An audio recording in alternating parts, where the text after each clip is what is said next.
En este 22º domingo del tiempo ordinario nos aparece claro que el tema de la humildad es algo central en la vida de cada creyente. En la primera lectura, la reflexión sapiencial del libro del Eclesiástico nos lleva a considerar la humildad como algo necesario para nuestras relaciones tanto con Dios como con nuestros semejantes.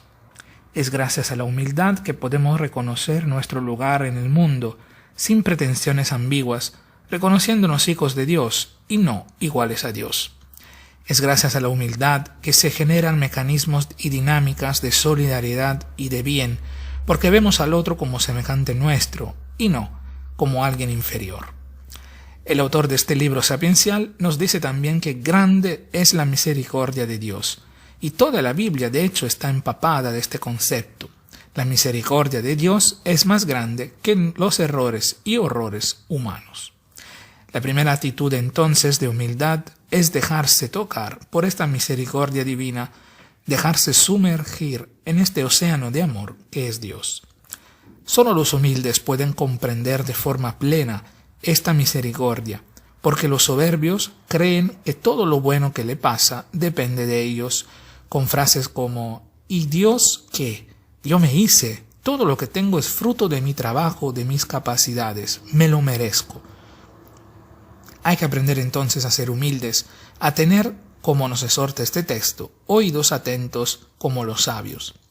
Oídos atentos a la palabra de Dios, oídos atentos al grito de los pobres y al grito de la tierra.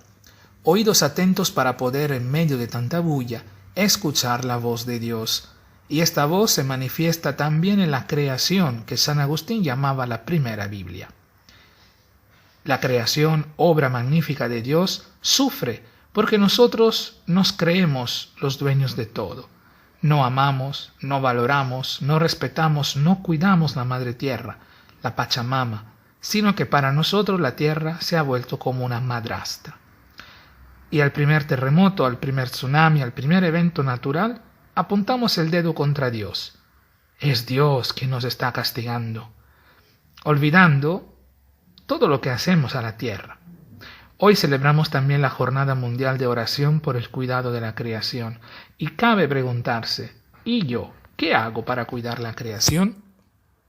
El salmo responsorial de este domingo es de verdad nuestra respuesta a esta palabra que hemos escuchado. El salmista nos presenta a Dios como Padre de los huérfanos y protector de las viudas. Huérfanos y viudas, cabe recordar, eran dos categorías de personas desprotegidas, junto a los forasteros. Y en la Biblia Dios aparece como quien se preocupa por ellos, como su único y último baluarte de defensa, como alguien que está de su lado. Ya lo sabemos de sobra, cuando todos nos abandonan haciéndonos experimentar una tremenda soledad, Dios permanece con nosotros porque ama nuestra compañía, porque es junto a nosotros que quiere construir un mundo mejor, más humano y justo. Es junto a nosotros que todo tiene sentido. Podría hacer todo Dios sin nosotros, pero sin nosotros nada tiene sentido para Él. El salmista en su reflexión añade otras características de Dios. Dios es quien prepara casa a los desvalidos y libera a los cautivos. A Dios no le gusta vernos tristes, oprimidos, enfermos, llorando por la soledad. Y cuando pasamos por situaciones de tristeza, el mismo Dios las pasa con nosotros, porque es un Dios con nosotros y no un Dios contra nosotros. Quien se encuentra oprimido, sepa con absoluta certeza que Dios lucha, espera, sufre con él, con ella. El pueblo de Israel ha experimentado a Dios así. Un Dios que protege a los que lo necesitan, que necesitan protección, que es refugio y consuelo, que es quien seca las lágrimas y prepara un hogar para los que más lo necesitan. Y nosotros, ¿cómo lo hemos experimentado? ¿Cómo lo experimentamos? Ya no se trata de repetir de forma automática y fría lo que hemos aprendido de memoria al catecismo o en los libros de teología. Se trata tan solo de abrir el corazón y de dejar que todo fluya. En el Evangelio de hoy, Jesús, para hacerse entender mejor, habla en parábolas.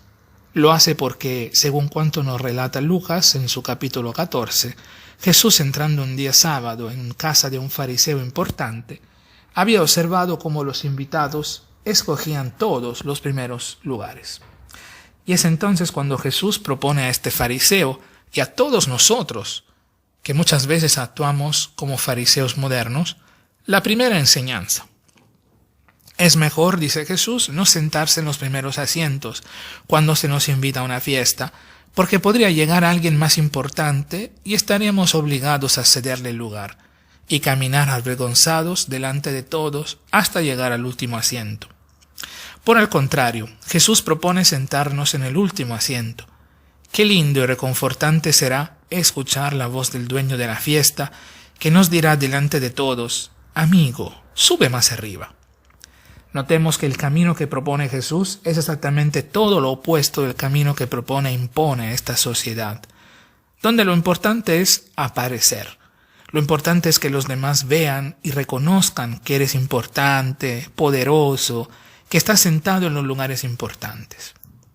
Pero Jesús siempre toma posición, siempre está al lado de quienes sufren discriminación, a causa de sus enfermedades, de su procedencia, del color de su piel, de sus ideas. Y nosotros nos dejamos llevar por los criterios de esta sociedad a la hora de actuar, o seguimos a Jesús y a su evangelio.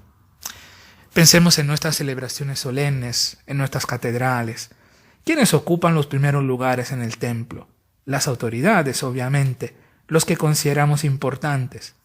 Pero preguntémonos, ¿cuándo llegaremos a hacer sentar en los primeros asientos a los verdaderos importantes, a los ojos de Dios, a los pobres, a quienes los padres de la Iglesia llamaban los vicarios de Cristo? La segunda enseñanza que nos regala Jesús hoy es quizás más fuerte. Cuando invitemos a alguien a una fiesta, a una boda, por ejemplo, no debemos invitar a los que podrían invitarnos a su vez, amigos, parientes, ricos vecinos, sino más bien hay que invitar a los que no pueden invitarnos a su vez, pobres, ciegos, lisiados, cojos. Jesús nos declara dichosos, porque actuando de esta forma entramos en la lógica de la gratuidad, ya que sin pagar hemos recibido el amor de Dios y sin cobrar lo compartimos. Dichosos porque ellos no pueden pagarnos. De hecho, los pobres no pueden pagar, como nosotros estamos acostumbrados con nuestra mentalidad, porque el dinero se ha vuelto la medida de todas las cosas en esta sociedad, donde todo se puede comprar y todo está a la venta. Ellos pagarán a la resurrección de los justos, cuando serán nuestros testigos a favor, cuando dirán: he tenido hambre y me dieron de comer, he tenido sed y me dieron de beber, como nos dijo Jesús.